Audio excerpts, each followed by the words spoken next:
The Lost Jigsaw เฮาแม่นเป็นกลุ่มศิลปินที่จบมาจากโรงเรียนเดียวกัน แล้วก็เป็นรุ่นอ้ายรุ่นน้องกันทำอิฐกลุ่มเฮาหั่นสร้างขึ้นเมื่อปี 2023 โดยได้โอกาสไป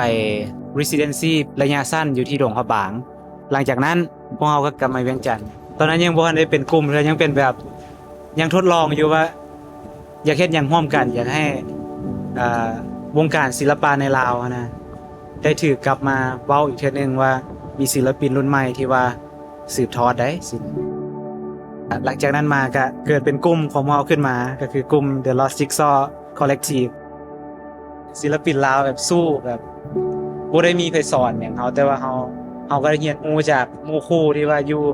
นอกประเทศแด้แล้วก็อยู่ในประเทศแด้สิแล้วก็ทดลองไปจนฮอดปัจจุบันนี่แหละจุดประสงค์ของงานเฮาก็หลักๆก็แม่นเว้าเกี่ยวกับเรื่องของปลาคาแหละเรื่องของปลาคาที่กำลังสูญหายไปเรื่อยๆซึ่งโดยเชื่อมโยงเอาปลาตื้อให้เป็นโตเล่าเรื่องปลาคานะมันก็เป็นสัญลักษณ์ของแขวงจำปาสักนี่ทางลุ่มของแขวงจำปาสักนั่น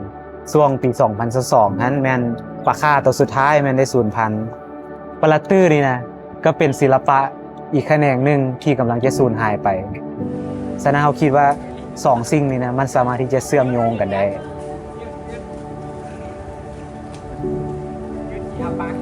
เพลงสำหรับเฮาแม่นว่าจะเอาเป็นดนตรีแบบอาจจะมีแคนบ่อาจจะมีกลองเสริมเข้าตึมทุกอย่างแม่นเฮาเฮ็ดเองเบิดเรื่องซาวด์เรื่องการแต่งบทเรื่องการมาสายเป็นตัวนี้แทนมันเบาเลยนะ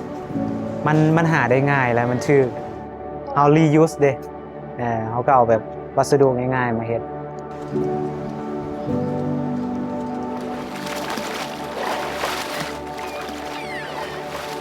ถ้าเฮาได้เห็นตัวแท้นะคือสิแบบคือสิน่ารักค่ะนะคนในพื้นที่เขาเจ้าก็เว้าว่าเป็นแบบคล้ายๆคือมนุษย์คนหนึงเป็นคนคนหนึงที่เขาเจ้าก็รัก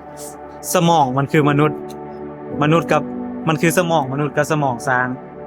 อยู่ในซีกเดียวกันนะฉะนั้นแบบอารมณ์ปลาคาก็จะมีอารมณ์แบบคล้ายๆคือมนุษย์เลย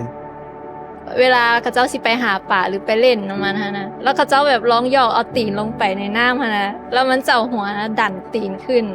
แบบบ่ให้คนจมน้ำหั่นนะแต่เวลาสิเอามือไปจับมันพัดบ่ให้จับ ได้เคยได้ถามเขาเจ้าบอกว่าสาเหตุใดที่ปลาคามันสูญพันธุ์ไว้เฮาคิดว่ามีหลายปัจจัยหนึ่งก็แม่นปัจจัยเรื่องของการบริหารจัดการเรื่องการประมง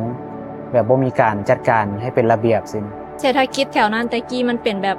บ่อนท่องเที่ยวก็เจ้าหาเงินกับแหล่งท่องเที่ยวปลาคาสินะพอแบบปลาคาสูญหายไปแล้วก็ประชาชนก็หันมาเฮ็ดอาชีพหาปลาเป็นส่วนหลายก็ส่วนนั้นวัยรุ่นซัมเฮานี่ก็เฮ็ดออกไปนอกบ้านไปต่างประเทศสินะเพื่อหาเงินเข้าบ้านเพราะว่าการหาปลามันบ่ได้พอบ่ได้เลี้ยงชีพพอประชาชนแถวนั้นก็เลยแบบท่านแบบมันเป็นอย่างนี้ต่อไปนะ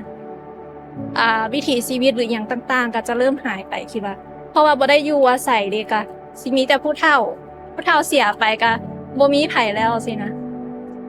อยากให้คนได้ฮู้แหละว่าคันเฮารักษาช่วยกันมันก็จะยังคงอยู่นะถึงว่าสิ่งแวดล้อมมันสิเปลี่ยนแปลงไปแต่ว่าเฮาสิเฮ็ดจังได๋ให้มันอยู่ได้ดนที่สุดให้มันอยู่กับคนหลายๆที่สุดสิ